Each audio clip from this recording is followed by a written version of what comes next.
misericordia es nueva cada día. Hermanos, bienvenidos a esta nueva lección de Tesoros del Cielo. Estamos estudiando el libro de Ruth y estamos en la lección número 3. El título de hoy va a ser Amparo en la soledad. La semana pasada vimos la clase Esperanza en la desesperanza. Y la idea es de que al final de la clase quisiera, si el Señor lo permite, decirles Jesús es esto para nosotros. Y por ejemplo, hasta ahorita llevamos Jesús es esperanza en la desesperanza. Y hoy va a ser amparo en la soledad. Así que siempre proyectémonos que es una referencia a lo que el Señor hace por nosotros. Hizo, hace y hará por nosotros. Es una gran bendición tenerlo en nuestras vidas. Así que le damos gracias a Él por ese amparo que nos da en la soledad. Vamos a poner la clase en las manos del Señor y les invito a inclinar sus rostros para orar. Bendito Padre, gracias Señor porque tú eres nuestro amparo en la soledad, Señor. Eres nuestro consuelo, eres nuestra esperanza en la desesperanza, Señor, como vamos a ver en estas historias que tú nos has dado, Señor. Tú lo hiciste, lo haces y lo harás por todo aquel que te busca, Señor, todo aquel que espera en ti, que confía en ti. Gracias por la fe, que es un regalo que nos da, Señor, a través de Jesús. Señor, porque por gracia somos salvos, por medio de la fe, y esto no es de nosotros, es un don de Dios, no por obras, para que nadie se gloríe. Señor, gracias por todas las bendiciones celestiales que tenemos en Cristo Jesús. Ayúdanos esta mañana a apreciarlas un poquito más, Señor, a valorarlas. Abre nuestros ojos a todo lo que especial que haces en nuestras vidas, Señor, bueno y malo que permites, Señor, para que podamos conocerte mejor, Señor. A ti sea la gloria siempre, en el nombre de Jesús. Amén. Amén. Bien, vamos a seguir. Hoy vamos a repasar los últimos 2 versículos con los que acabamos la clase anterior. Y eso estamos en el libro de Ruth, capítulo 1. Y vamos a estudiar en el versículo 6 y 7. Los vamos a usar como base para el estudio de esta mañana. Dice el versículo 6. Entonces se levantó con sus nueras, hablando de Noemí, y regresó de los campos de Moab, porque oyó en el campo de Moab que Jehová había visitado a su pueblo para darles pan. Versículo 7 dice, salió pues del lugar donde había estado, y con ella sus 2 nueras, y comenzaron a caminar para volverse a la tierra de Judá. Bien, vamos a solamente a estudiar esos 2 versículos respaldados por otros que nos ayudarán a entender el plan de Dios para la vida de esta familia y la vida de nosotros también. Noemí, como repasamos la semana pasada, se había salido de Belén, Belén quiere decir el lugar del pan, la casa de pan, y se había ido a Moab, que el Señor lo había definido como la bacenilla, la letrina, el lugar de suciedad. Y allá se habían ido, se salieron del lugar de bendición para irse al lugar de maldición, pero sufrieron las consecuencias. Se murió el esposo, se murieron sus 2 hijos y ahora se encuentra ella sola. Por eso en su soledad se encuentra vacía, se encuentra frustrada y prácticamente en una necesidad que no nos podemos imaginar. Nosotros en nuestros tiempos hay ayudas gubernamentales, ayudas sociales, ayudas eclesiásticas para personas que se encuentran en situaciones difíciles. A lo menos en este país se provee cuidado para el que no tiene casa, se le ofrece un lugar donde puede llegar a dormir, aunque tiene que salirse cada día, entrar y salir, pero hay lugares que se les da comida, que se les da un albergue. Pero en esos tiempos no. En esos tiempos una mujer que se quedara viuda se quedaba sola, sin amparo. Y ahora tiene 2 nueras que la están acompañando, pero vamos a ver, antes de ver lo que esas 2 nueras hacen, que Dios mediante vamos a analizar la próxima semana, vamos a enfocarnos hoy solamente en Noemí. Miren, dice, Noemí no se quedó en Belén mientras la hambruna duró, ni tampoco salió de Moab cuando la hambruna cesó. Acuérdense que lo que la llevó a ella y a su esposo a irse de Belén fue que vino una sequía, vino hambre. Andaban buscando por sus propios medios la solución, aunque el Señor les había dicho, no se muevan, yo soy el que proveo, yo soy el que sano, no se salgan de ahí, pero ellos se salieron. Y esto nos hace pensar, ¿no? Ok, a veces uno toma decisiones que no son bajo la voluntad de Dios y el Señor las permite por algo. Hay consecuencias, ¿verdad? Pero el Señor siempre está la mano de gracia de decir, regresa. Que podemos decir, está bien, se salieron, fue un error, fue una equivocación, pero no regresaron pronto. Ya había pasado la hambruna, se acomodaron en un lugar donde no debieron de haber estado. Así que a veces tenemos esa tendencia, sí, cometer el error, pero eso no es justificación para quedarnos en el error. Al contrario, cuando empezamos a ver que hay consecuencias no favorables, es un llamado de atención para que digamos, bueno, hay que regresar a la bendición, regresemos a donde Dios nos quiere. Miren, forzadas ausencias de las ordenanzas de Dios y la forzada presencia con gente malvada son grandes aflicciones. Okay, puede que haya tiempos en que forzosamente, digamos entre comillas, forzosamente tengamos que salirnos del plan de Dios, ¿verdad? Por ejemplo, a veces podemos escoger un trabajo que Dios no quiere, ¿verdad? Que nos limita nuestra comunión con el Señor en congregarnos. Por ejemplo, un ejemplo general. Y uno toma ese trabajo y dice, ahorita no puedo congregarme, ahorita no puedo obedecer al Señor. Como que nos sentimos forzados a desobedecer al Señor por las circunstancias. Ok, digamos que eso pase. Eso no nos justifica para decir, bueno, ok, por lo que estoy en esta situación, voy a entremeterme con gente que desobedece al Señor, con gente que no tiene en mente al Señor. O sea, no nos justifica de que nos profundicemos en la desobediencia, nomás porque por esa circunstancia forzosamente nos encontramos en un lugar donde tal vez no nos quiere el Señor. Ahora, ¿por qué eso? Tantas esas ausencias forzadas de obedecer al Señor y el involucrarnos con gente que no tiene en mente al Señor, nos van a traer grandes aflicciones. Aunque a lo mejor pensemos, esto me conviene económicamente o esto me conviene emocionalmente. Hay gente que, por ejemplo, se involucra en relaciones digamos maritales o con alguien del mundo, por ejemplo. Dice, es una buena persona, no es creyente, pero a lo mejor yo lo cambio. Muchas veces pensamos así, yo lo voy a poder convencer. Bueno, entramos en esa situación y estamos en una situación prácticamente forzada, porque esa persona va a decir, ahorita no vayas a la iglesia, ahorita no hagas esto, mira, atiéndeme a mí, y nos vamos compenetrando en cosas que nos van a traer aflicción, nos van a traer compromiso, ¿verdad? Nos van a traer incomodidades espiritualmente hablando. Y miren, cuando esa fuerza cesa, digamos un trabajo o una persona que no se haya comprometido y diga, no, esto no me conviene estar con esta persona o juntarme con esta amistad que me está trayendo aflicción. Cuando esa fuerza cesa y esa particular situación es continuada por elección, se convierte en un gran pecado. Aquí está el contraste.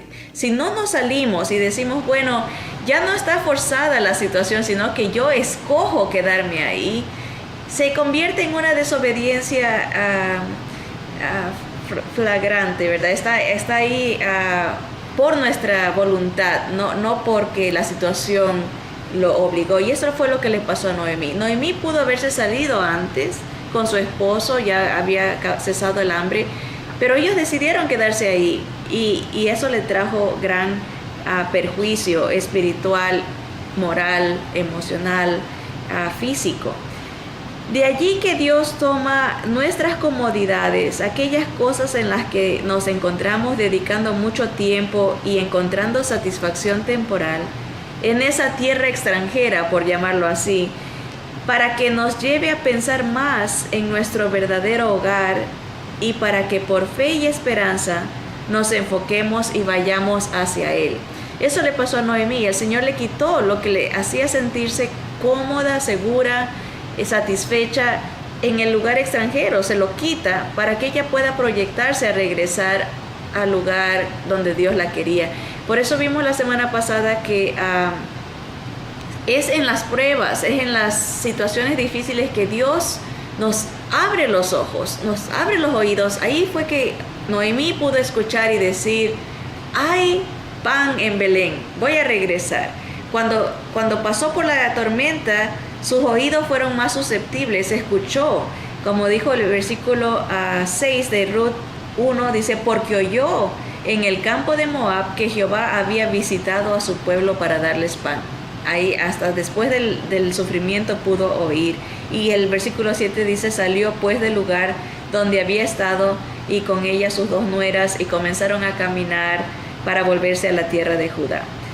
Dice: la tierra será amarga para nosotros y el cielo precioso, preciado. Cuando uno empieza a perder lo que siente que le satisface, cuando empieza a pasar por esas tribulaciones, son maneras que Dios está usando para que esa tierra que está bajo maldición, ese lugar que está bajo maldición, pierda su atractivo, se haga amargo y uno se enfoque en las cosas celestiales.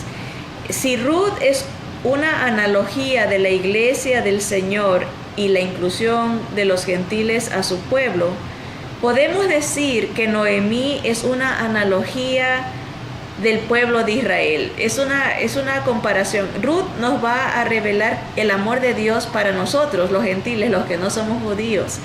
Pero Noemí nos revela el amor de Dios para los que son judíos, para los israelitas. La vida de Noemí es una comparación, un paralelo a lo que el pueblo de Israel es para el Señor. Hoy veremos cómo Dios ha permitido que sufran las consecuencias de su desobediencia y cómo a su vez, como en el caso de Noemí, los sacará de su miseria y traerá a su propia tierra donde serán redimidos, serán restaurados y serán restituidos. Así que hoy dedicaremos toda la clase a ver este paralelo entre la vida de Noemí y el pueblo de Israel.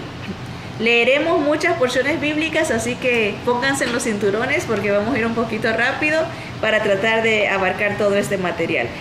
Veamos en Deuteronomio capítulo 28, desde los versículos 64 al 68.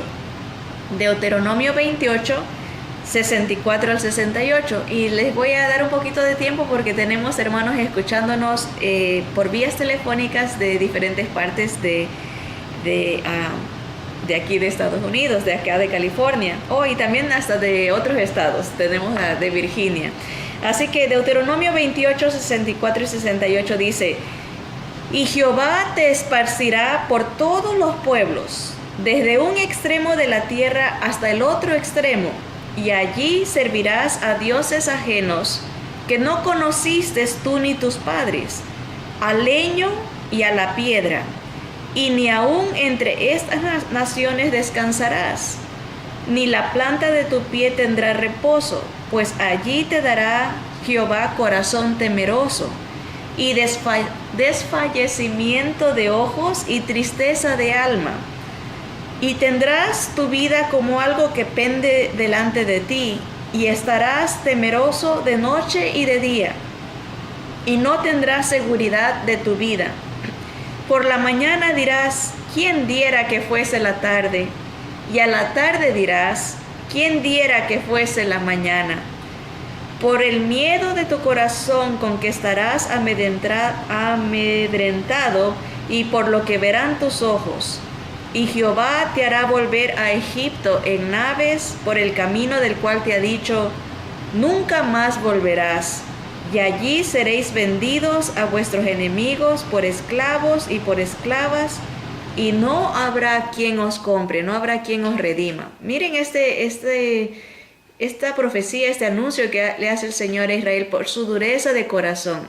Recordemos que todas estas consecuencias, así como en la vida de Noemí, no sucedieron de la noche a la mañana, que porque el Señor se antojó y les voy a castigar. No, el Señor en su paciencia les dio mucho tiempo. Nomás en el libro de los jueces se nos narra un periodo de 400 años. Vez tras vez el Señor dando oportunidades de que vuelvan a Él, pero ellos siempre se desviaban. Mandaba un juez o un libertador, por decirlo así, los libertaba, daba paz por 40 años. Durante el tiempo que vivía ese libertador, ellos se sometían a la obediencia, a la búsqueda del Dios verdadero, pero cuando moría ese libertador, se descarriaban otra vez tras vez, 400 años de paciencia del Señor.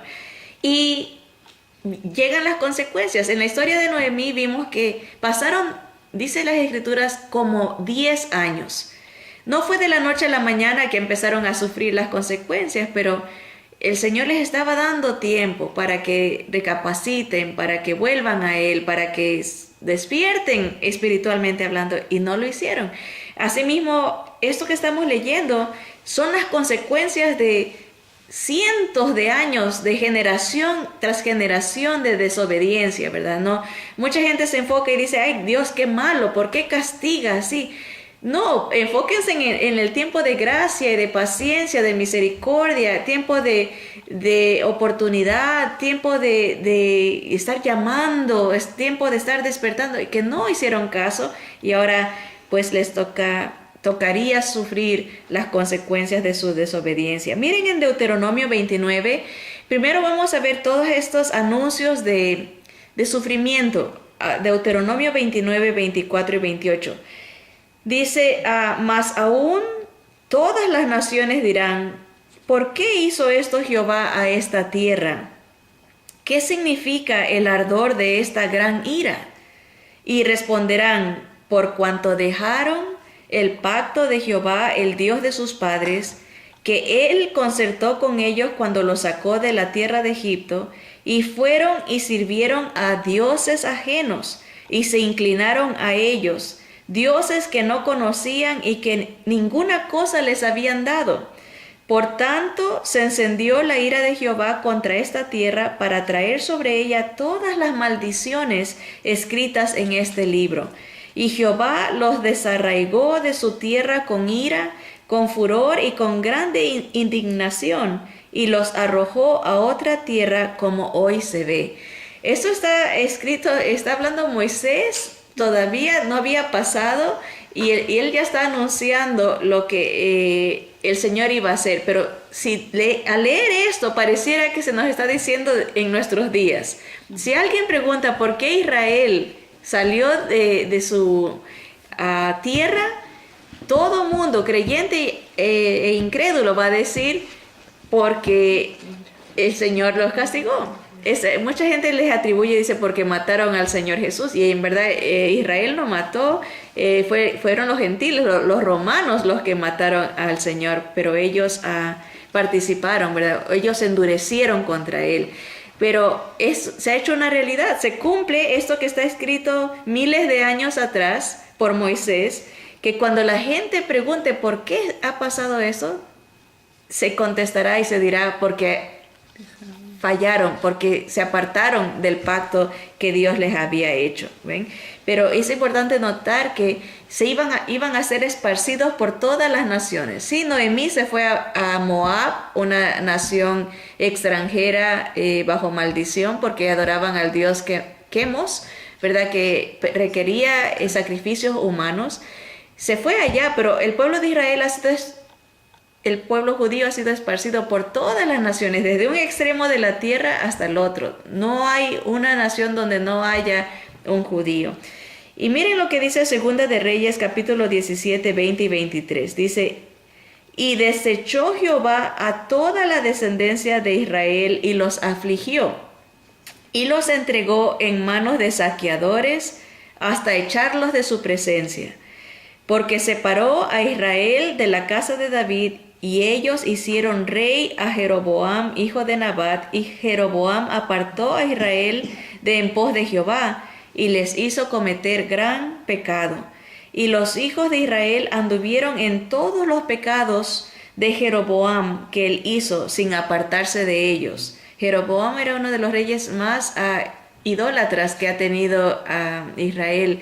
Hacía ídolos en cada esquina, por decirlo así, y el pueblo lo siguió a él. Dice el versículo 23, hasta que Jehová quitó a Israel de delante de su rostro, como él lo había dicho por medio de todos los profetas, sus siervos, e Israel fue llevado cautivo de su tierra a Asiria hasta hoy. Ven, van diferentes procesos, ¿verdad? A veces era invasión cercana, ¿verdad? De pueblos idólatras que le ganaban, y después se fue haciendo invasión más lejana. En ese caso los asirios vienen y se llevan y esparcen, dejan destruido a Israel, a Jerusalén, hacen una tierra desierta, un lugar de oprobio. Veamos en el capítulo 1 del libro de Esdras. Ahora vamos a ver el contraste. Hemos visto poquitos versículos en cuanto al castigo, a las consecuencias de la desobediencia, a las consecuencias del apartarse, de ir en pos de cosas que creemos son satisfactorias para nuestra vida o son mejores, y dejar al Señor. Esas fueron las consecuencias. Fueron esparcidos, su tierra fue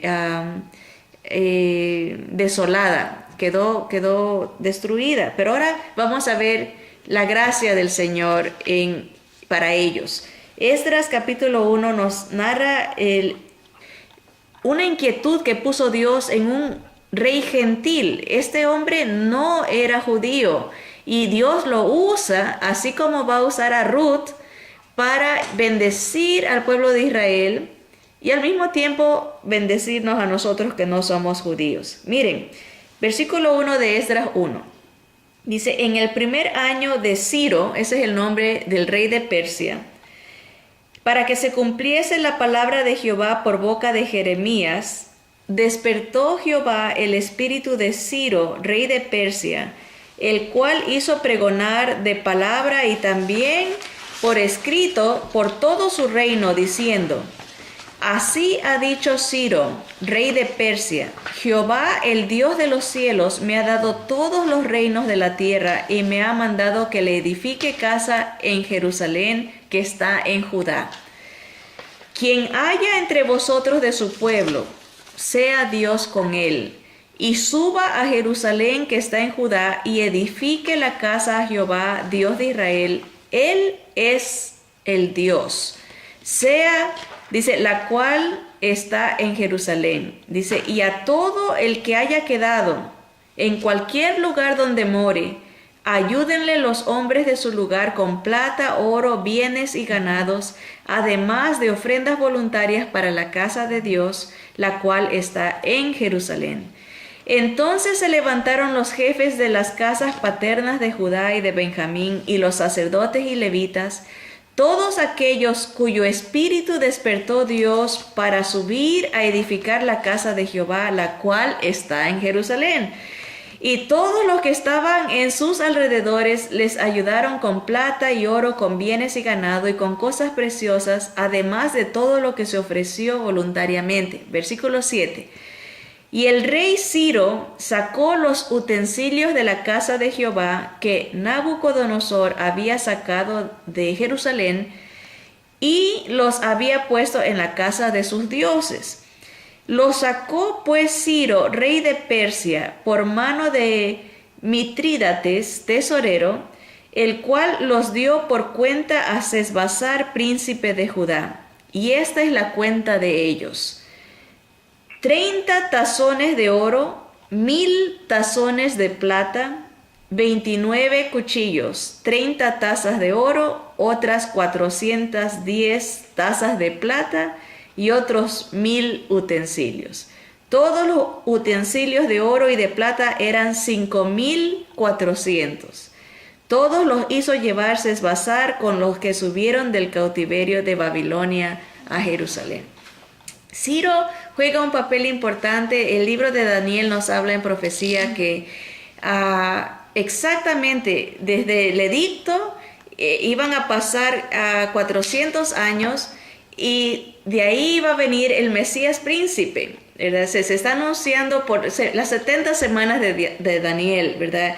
Y se nos habla que iba a dar muerte al Mesías príncipe, pero algo interesante que quisiera como paréntesis, aunque no tengo mis notas y tal vez no esté acertada 100%, pero este próximo domingo vamos a celebrar lo que se conoce a nivel mundial como el domingo de Palmas, ¿verdad? El Palmos, ¿verdad? ¿Cómo es? El Ramos, eso quería decir. Estoy confundiendo con cómo lo dicen en inglés. Pero el domingo de Ramos, el edicto, a este día está matemáticamente analizado cuántos miles de días, no me recuerdo ahorita, no, porque esto se me vino a la mente ahorita, pero del edicto a la entrada del Mesías, que es la venida, dice, de la venida del Mesías príncipe. Esa es nosotros como gentiles celebramos el nacimiento del Señor. Esa no fue la venida del Señor que hacía referencia a Daniel, sino la entrada a Jerusalén como el Rey de Reyes.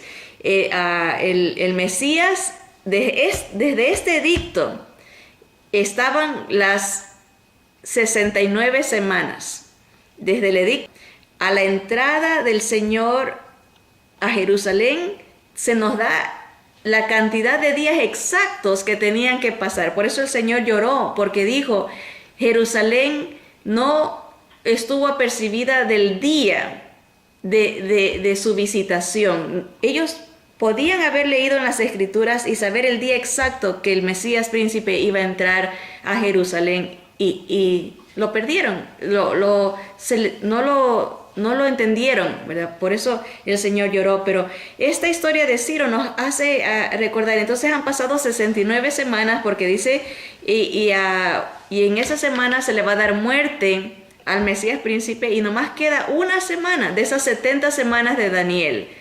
En esa semana han pasado los 2000 años de gracia que te ha permitido que nosotros como gentiles entremos al pueblo redimido del Señor. Entonces, todo está calculado por días exactos, ¿verdad? Si el Señor lo permite, la próxima semana les voy a traer el día exacto, pero va a concordar con este domingo que celebraremos esa profecía, que el Mesías iba a entrar. Y Ciro está siendo usado por Dios, siendo gentil y siendo un rey pagano que se convierte al Señor, ¿verdad? Para que se dé rienda suelta al desarrollo de estas profecías de las 70 semanas de Daniel. Ahora, subieron, dice, todos los que habían quedado. Y eso es lo que está pasando con Noemí. Ella regresa, sube, regresa a la casa de pan, a Belén, en Judea. Ahora, propósitos en el sufrimiento. No solamente que Dios está trabajando en nuestro corazón y voluntad durante la prueba, pero en su infinita sabiduría usa nuestra tribulación para, en su misericordia, alcanzar a aquellos que todavía no son suyos. Miren el patrón de las huellas de Dios. Lo hizo con Ciro, ¿verdad? El pueblo de Israel lleva a su Dios en su tribulación, en su sufrimiento. Ciro escuchó de este Dios, aprendió de Jehová y le creyó al Señor. Y obviamente empieza a tener una relación íntima, personal, él con Dios, al punto de que él escucha de Dios. Él dice, el Dios de los cielos me ha dado. Él reconoce que todos los reinos que él tenía era bendición de Dios, de Jehová. Reconoce que Dios está en control y lo quiere alabar, ayudando al pueblo a que regrese a construirle una casa al Señor que debe de ser en Jerusalén, dice Ciro. Ahora, esa misma bendición la vemos no solamente en Ciro, sino en la vida de Noemí. Noemí trae el mensaje de Jehová a unas mujeres moabitas. Ahí está Ruth, en la misericordia de Dios está alcanzando al gentil. Alcanzó a Ciro y alcanzó a muchos de su reino y alcanza a Ruth y a muchos después de Ruth como nosotros. Ahora, miren, dice, en su infinita sabiduría Dios usa nuestras tribulaciones para que en su misericordia pueda alcanzar a aquellos que todavía no son suyos. Esto lo vemos claramente expuesto en la vida de Noemí y Ruth, quien escoge y decide seguir al Dios de Noemí. Veamos este proceso de inclusión explicado por el excelente expositor y maestro el apóstol Pablo. Ahora vamos a ver nuestra inclusión. Estamos hablando de cómo Dios usó esa tribulación. Así que cuando nosotros pasemos por tribulaciones, pruebas, fuego, nuestra fe está siendo probada, son oportunidades que Dios va a usar para que a través de nuestro testimonio, a través de nuestra influencia en palabra del Evangelio, podamos alcanzar a otros que todavía no conocen del Señor. Miren lo que dice Romanos capítulo 11 y vamos a ver desde el versículo 1 en adelante. Vamos a leer casi todo el capítulo, así que hermanos, abran sus Biblias. Romanos 11. Dice, digo pues, ¿ha desechado Dios a su pueblo? En ninguna manera. Porque también yo soy israelita, de la descendencia de Abraham, de la tribu de Benjamín. Está hablando Pablo. Dice, no ha desechado Dios a su pueblo, al cual desde antes conoció. ¿O no sabéis que dice de Elías la Escritura, cómo invoca a Dios contra Israel, diciendo, Señor, a tus profetas han dado muerte, y tus altares han derribado, y solo yo he quedado, y procuran matarme? Pero, ¿qué le dice la divina respuesta?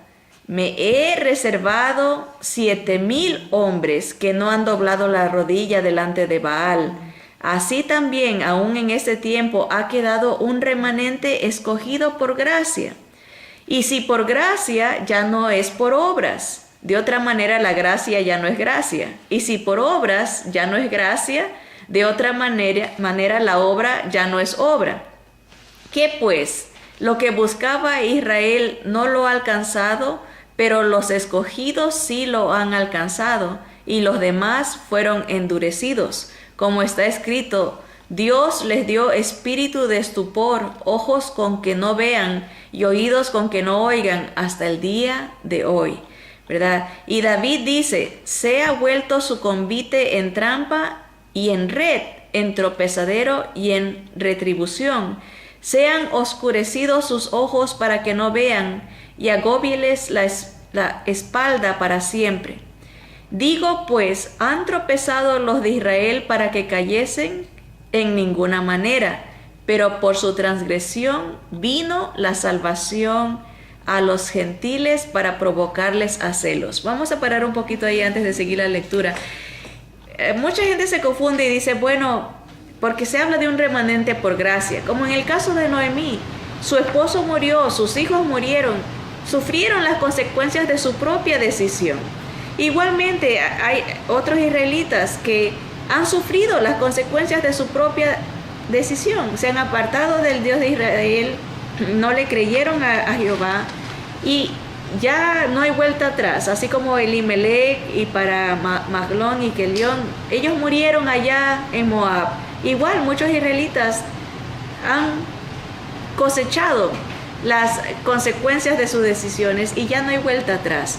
Pero hay un remanente que por gracia el Señor va a llamar. Ahora, dice que los otros que siguen en su propia necedad, en su propia búsqueda de otros dioses, de búsqueda de sus propios placeres, tienen sus oídos cerrados, sus ojos cerrados, como era en el caso de Noemí.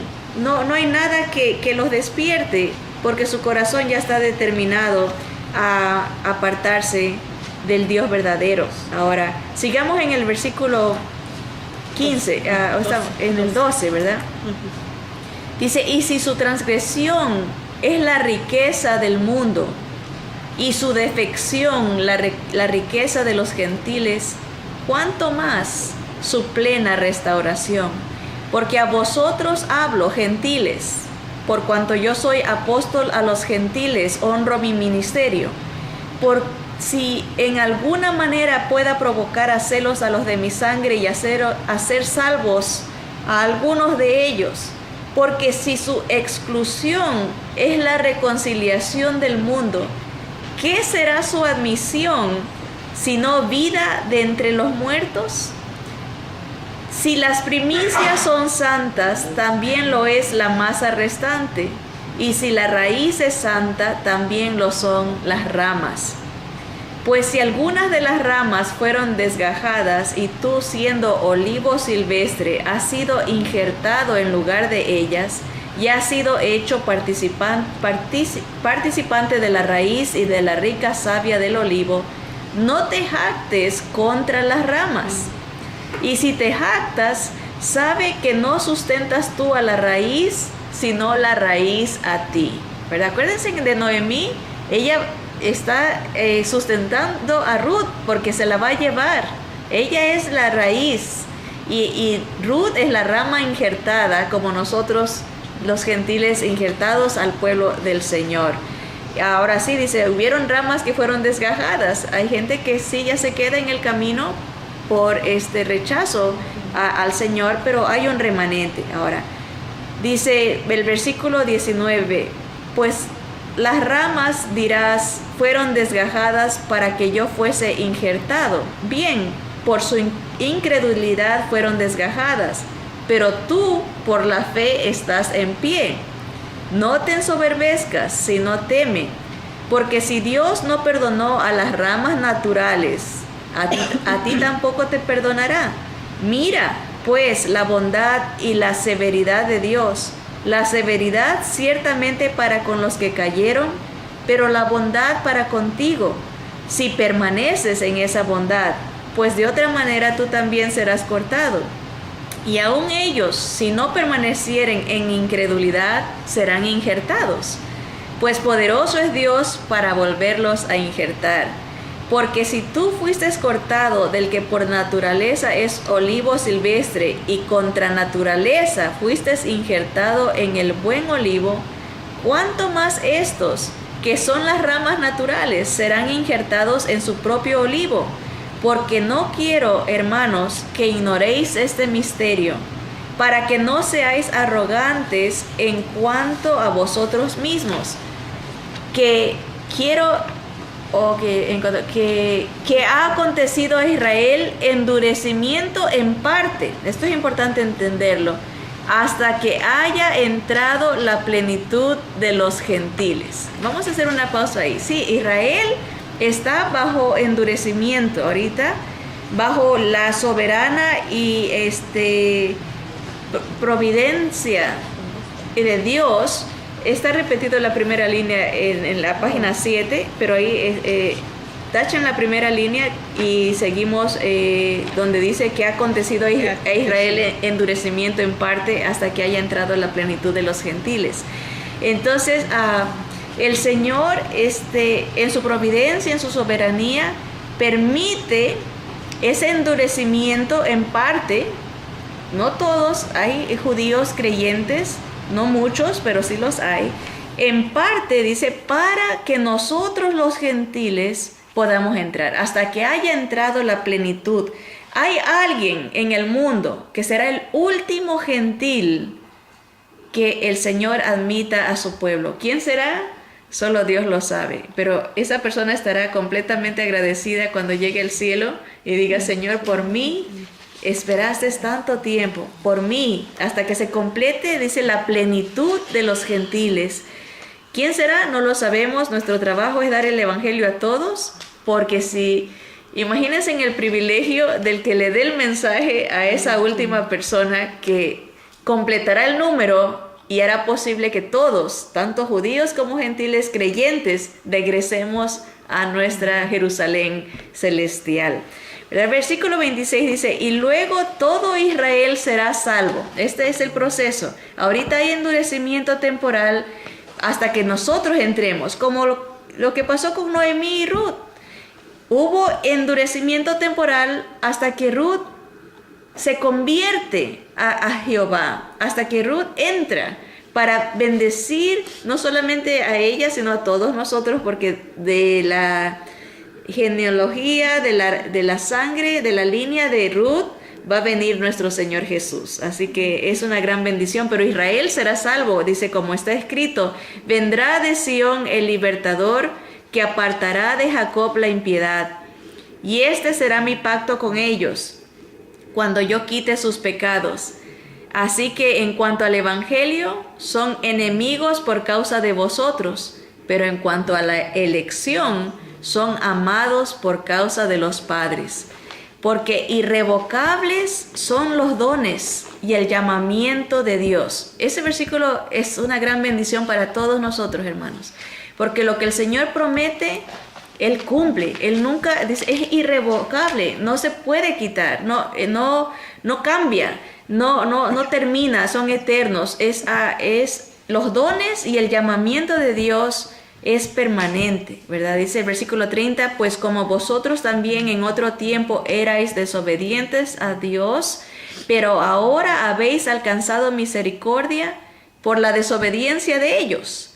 Así también estos ahora han sido desobedientes para que por la misericordia concedida a vosotros, ellos también alcancen misericordia.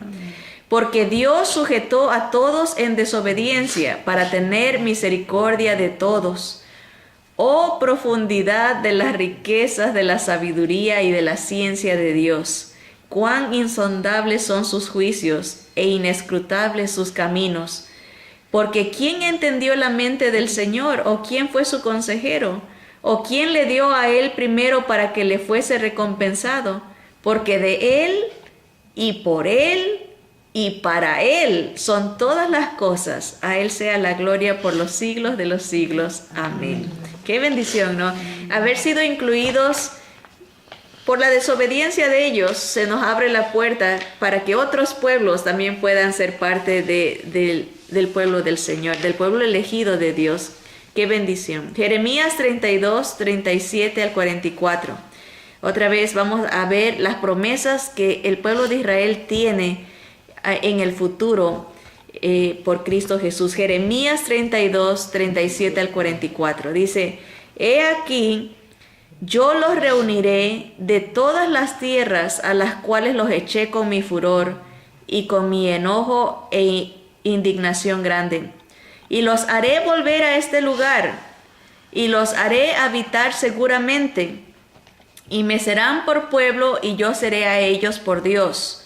Y les daré un corazón y un camino para que me teman perpetuamente, para que tengan bien ellos y sus hijos después de ellos, y haré con ellos pacto eterno, que no me volveré atrás de hacerles bien y pondré mi temor en el corazón de ellos, para que no se aparten de mí, y me alegraré con ellos haciéndoles bien y los plantaré en esta tierra en verdad de todo mi corazón y de toda mi alma.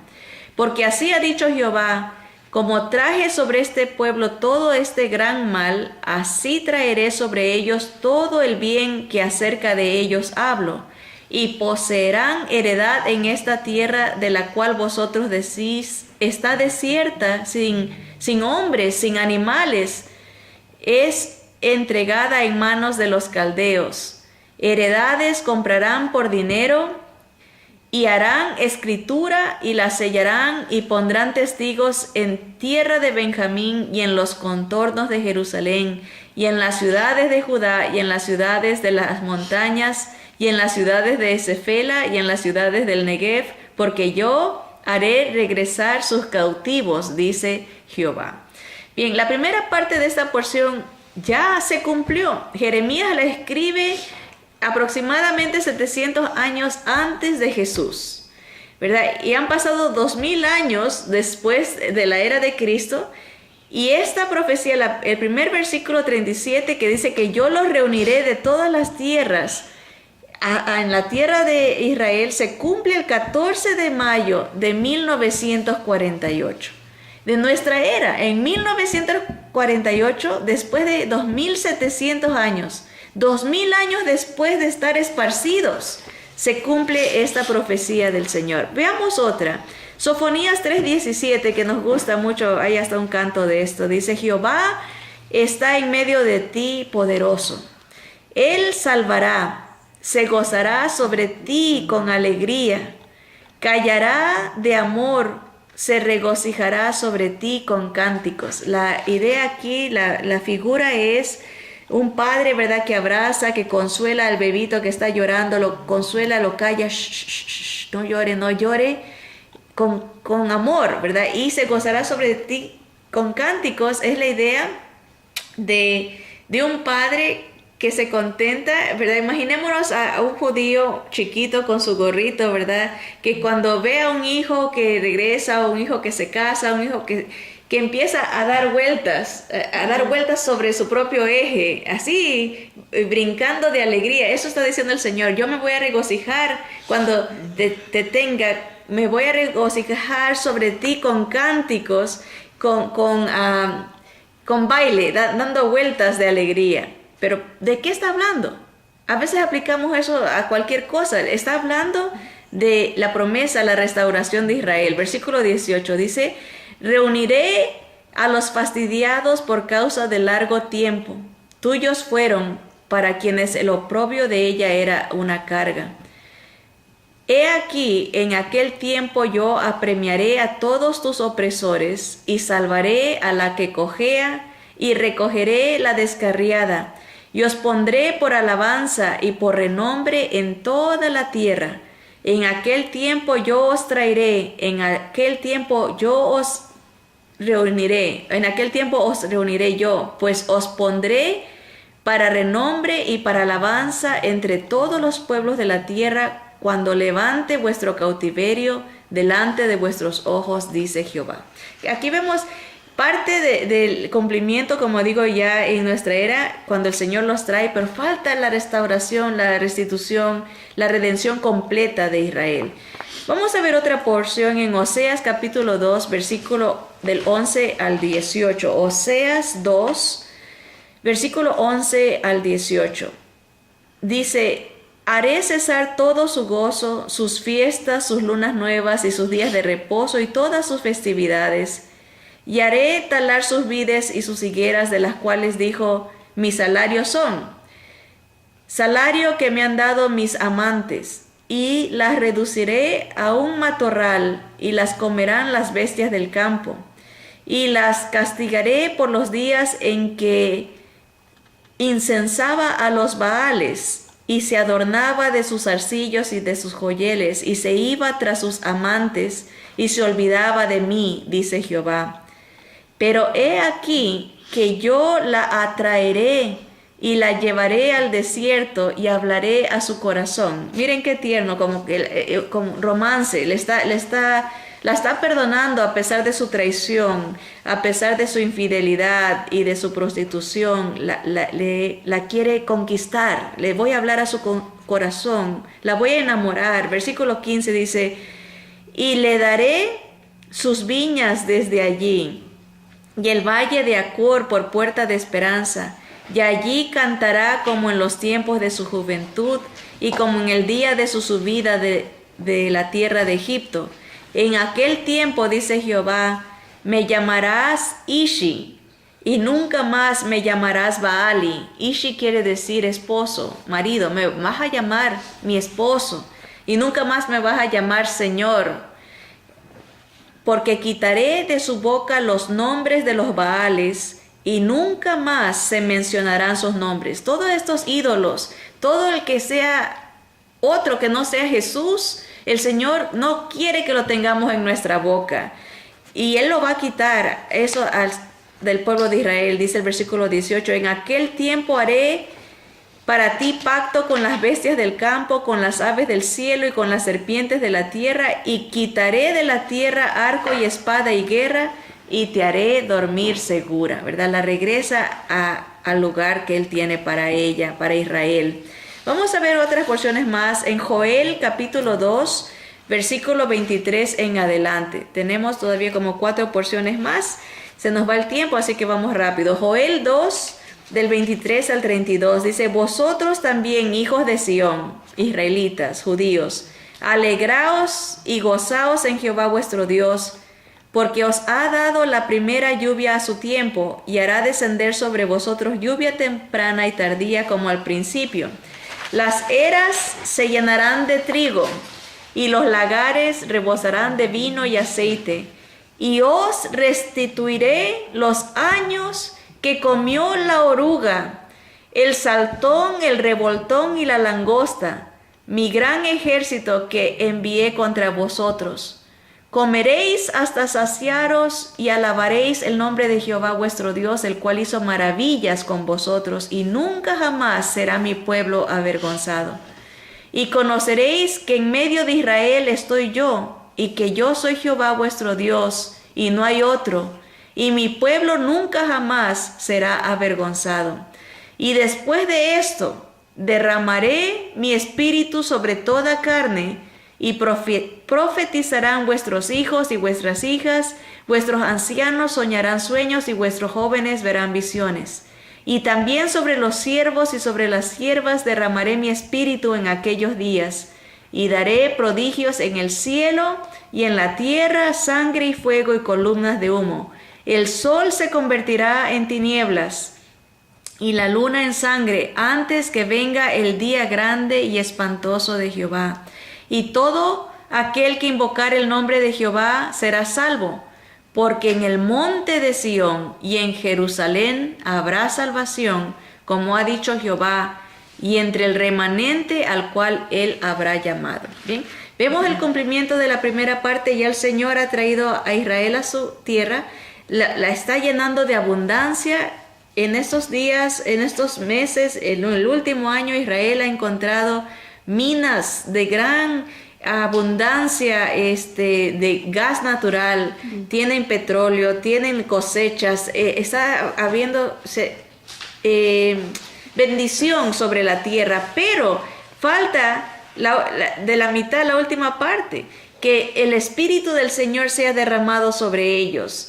¿Y cuándo va a ser esto? Durante los 7 años de gran tribulación para Israel.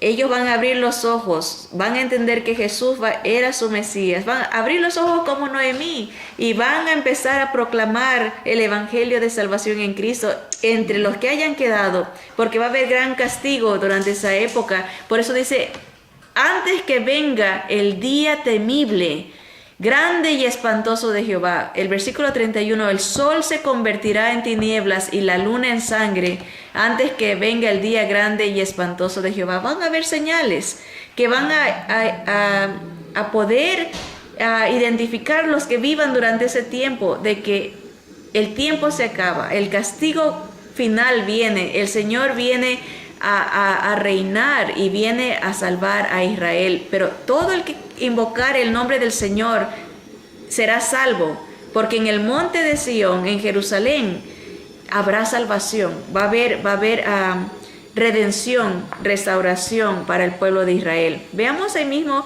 en Jeremías, ahora capítulo 30, versículo 10. Estábamos en Joel, ahora vámonos a Jeremías 30, 10, 17. Dice, tú pues, siervo mío Jacob, no temas, dice Jehová, ni te atemorices, Israel, porque he aquí que yo soy el que te salvo de lejos a ti y a tu descendencia de la tierra de cautividad, y Jacob volverá, descansará y vivirá tranquilo, y no habrá quien le espante. Porque yo estoy contigo para salvarte, dice Jehová, y destruiré a todas las naciones entre las cuales te esparcí, pero a ti no te destruiré, sino que te castigaré con justicia. De ninguna manera te dejaré sin castigo, porque así ha dicho Jehová, incurable es tu quebrantamiento y dolorosa tu llaga. No hay quien juzgue tu causa para sanarte, no hay para ti medicamentos eficaces. Todos tus enamorados te olvidaron, no te buscan, porque como hiere un enemigo te herí con azote de adversario cruel a causa de la magnitud de tu maldad y de la multitud de tus pecados. ¿Por qué gritas a causa de tu quebrantamiento? Incurable es tu dolor, porque por la grandeza de tu iniquidad y por tus muchos pecados te he hecho esto. Versículo 16, pero serán consumidos todos los que te consumen, y todos tus adversarios, todos irán en cautiverio. Hollados serán los que te hollaron, y a todos los que hicieron presa de ti, daré en presa. Mas yo haré venir sanidad para ti, y sanaré tus heridas, dice Jehová, porque deshecha te llamaron, diciendo, esta es Sión, de la que nadie se acuerda. Bien, qué triste. Sí, el mundo se burla de Israel, el mundo la agobia, la acosa, la persigue, pero el Señor dice, a ellos les voy a dar su pago, los voy a destruir, a todas las naciones. Hay muchas profecías de cómo el Señor en un día va a acabar con todos los opresores de Israel y va a empezar su reino milenial desde Jerusalén. Así que vienen, está por verse. Ya hemos visto la primera parte del cumplimiento, pero en cualquier momento se cumple lo que el Señor está anunciando. Miremos Ezequiel 28, 25 y 26. Dice, así ha dicho Jehová el Señor, cuando recoja a la casa de Israel de los pueblos entre los cuales está esparcida, entonces me santificaré en ellos ante los ojos de las naciones, y habitarán en su tierra, la cual di a mi siervo Jacob. Y habitarán en ella seguros, y edificarán casas, y plantarán viñas, y vivirán confiadamente, cuando yo haga juicios en todos los que los despojan en sus alrededores, y sabrán que yo soy Jehová su Dios. Nos tocará ver, ya viniendo con el Señor, el cumplimiento de esta verdad, cómo el Señor con el poder de su boca va a eliminar a todos los enemigos que hayan rodeado a Israel y establece su reino, como dice aquí. Él va a hacerlos pagar, va a santificarse delante de los ojos de Israel. Van a poder ver el poder del Señor, quien los hará vivir en paz por 1000 años. Sabrán que yo soy Jehová su Dios. Ezequiel 16 del 59 al 62 nos dice, pero más ha dicho Jehová el Señor, haré yo contigo como tú hiciste, que menospreciaste el juramento para invalidar el pacto. Antes yo tendré memoria de mi pacto que concerté contigo en los días de tu juventud, y estableceré contigo un pacto sempiterno, siempre eterno. Versículo 61 dice, y te acordarás de tus caminos y te avergonzarás, cuando recibas a tus hermanas, las mayores que tú y las menores que tú, las cuales yo te daré por hijas, mas no por tu pacto, sino por mi pacto que yo confirmaré contigo, y sabrás que yo soy Jehová. La fidelidad de Dios para Israel es eterna, es segura, y igual es la fidelidad de Dios para nosotros, no por cómo nosotros actuamos, sino por quién Él es, no por quién somos nosotros, sino por quién Él es. Por eso termina siempre diciendo, yo Jehová, yo soy Jehová tu Dios. Es por Él que tenemos las bendiciones, por Jesús, nuestro Dios, no por nosotros, ¿verdad? Terminemos con esta porción de Isaías 54, 5 al 8. Sí, dice Isaías 54, 5 al 8, nos dice, porque tu marido es tu hacedor, Jehová de los ejércitos es su nombre, y tu Redentor el Santo de Israel. Dios de toda la tierra será llamado, porque como a mujer abandonada y triste de espíritu te llamó Jehová, y como a la esposa de la juventud que es repudiada, dijo el Dios tuyo. Por un breve momento te abandoné, pero te recogeré con grandes misericordias. Con un poco de ira escondí mi rostro de ti por un momento, pero con misericordia eterna tendré compasión de ti, dijo Jehová tu Redentor. Ya empezó el Señor a traer a Noemí a su tierra. El 14 de mayo de 1948 se estableció Israel en su lugar de origen, 2000 años después del destierro. Este año cumplirá 70 años de ese evento. Nunca en la historia de la humanidad ha existido Israel y la Iglesia juntos al mismo tiempo por tan largo tiempo. Noemí con Ruth esperando a su Redentor. Israel, tal como Noemí, será restaurada y su gloria postrera será mayor que la primera, porque estaremos todos con el Señor, nuestro amado novio y futuro esposo, por toda la eternidad.